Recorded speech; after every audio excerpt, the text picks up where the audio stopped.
the Doll, and these are my friends Jellybean and Soccer. Hi, I'm Jellybean the Doll. Hi, I'm Soccer the Doll.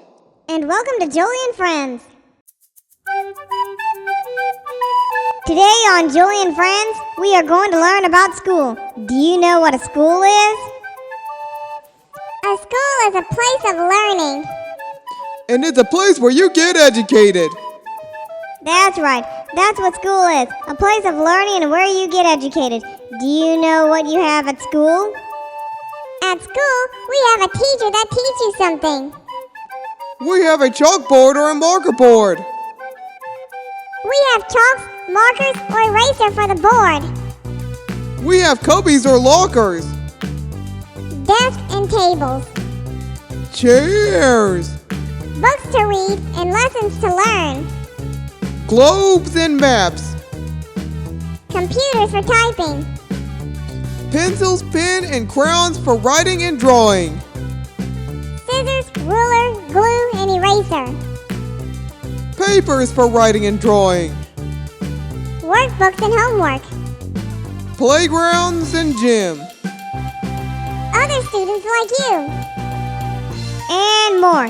You also have a principal that is in charge of the school, and their job is to make sure that the teachers are teaching and you as a student and the other students are learning.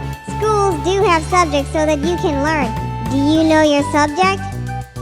My subject at school is reading. Writing.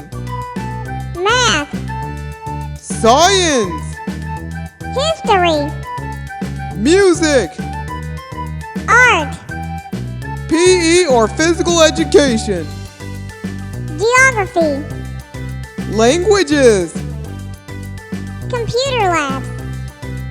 Recess. And much more. There are so many subjects to know from when you go to school.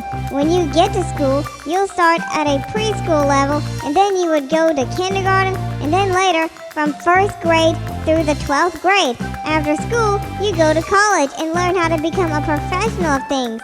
Do you know your schools? Yes, we do. For we know what school is and what subject they have.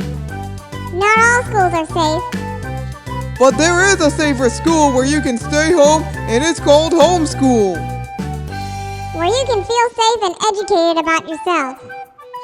So that you can learn safer. What did you learn today?